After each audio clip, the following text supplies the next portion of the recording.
ஸ்ரீ குருவாயூரப்பன் திருவடிகளே சரணம். இன்னைக்கு இந்த தசகத்தோட 8வது ஸ்லோகத்தை பார்க்கலாம். முதல்ல வார்த்தைகளை பிரித்து சொல்லலாம், பிறகு ஒவ்வொரு வரியும் சேர்த்து சொல்லலாம்.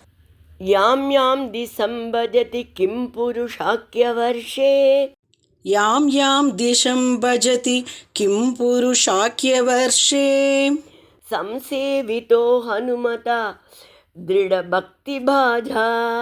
संसेवितो हनुमता दृढ़ भक्ति भाजा. सीताभिराम परमाद्भुत रूपशाली. सीताभिराम परमाद्भुत रूपशाली. रामात्मक परिलसन परिपाहि विष्णु. रामात्मक परिलसन परिपाहि विष्णु. यां यां दिशं भजति किं पुरुषाख्य वर्षे. संसेवितो हनुमता दृढ़ भक्ति भाजा. यां यां दिशं भजति किं पुरुषाख्य वर्षे. संसेवितो हनुमता दृढ़ भक्ति भाजा. सीताभिराम परमाद्भुत रूपशाली. रामात्मक परिलसन परिपाहि विष्णु. सीताभिराम परमाद्भुत रूपशाली. रामात्मक परिलसन परिपाहि विष्णु. இப்போ நாம் இந்த ஸ்லோகத்தோட வார்த்தைகளை பிரித்து அர்த்தங்களை பார்க்கலாம். யாம் யாம் திசம் பஜதி. யாம் யாம்னா தெற்கு மீன் பண்ணுறாங்க. தெற்கு திசையில் இருக்கின்ற கிம் புருஷாக்கிய வர்ஷே.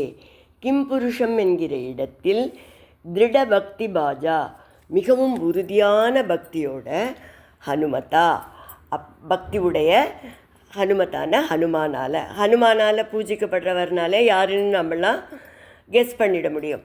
சம்சேவிதக, நன்கு சேவிக்கப்படுகின்ற. சீதா அபிராம, சீதையோடு கூடி பேரழகோடு விளங்குகின்ற.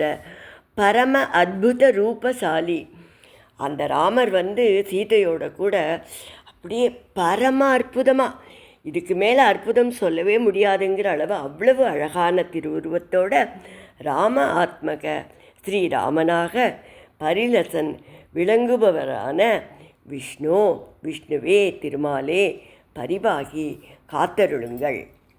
இப்போ இந்த ஸ்லோகத்தை முழுவதுமாக பாராயணம் பண்ணி இதோட முழு அர்த்தத்தையும் பார்க்கலாம்.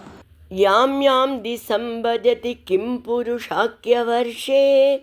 சம்சேவிதோ ஹனுமதா திருட பக்தி பாஜா.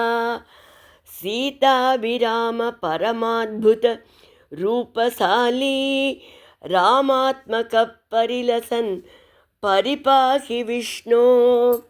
ஜம்புத்வீபத்தில் அடுத்ததாக வர்ணிக்கப்படும் பகுதி கிம் புருஷ வருஷமாகும். யாம் யாம் திசம் என்கிறார் பட்டத்ரி. அதாவது தெற்கு திசையில் உள்ள இந்த வருஷத்தில் ஸ்ரீராமர் உபாசிக்கப்படுகிறார். ஸ்ரீராமர் இங்கு எப்படி விளங்குகிறார்? ஹனுமானால் நன்கு சேவிக்கப்படுகிறார். சீதையுடன் கூடிய ராமனாக பேரழகுடனும் பரம அற்புத ரூபசாலி என்கிறார் பட்டத்ரி. மிக மிக அற்புதமான ரூபம், சௌந்தரியத்துடன் ராமர் திகழ்கிறார். அப்படிப்பட்ட விஷ்ணுவே என்னை காத்தருளுங்கள் என்று ஸ்ரீ பட்டத்ரிகள் பிரார்த்தனை செய்கிறார்.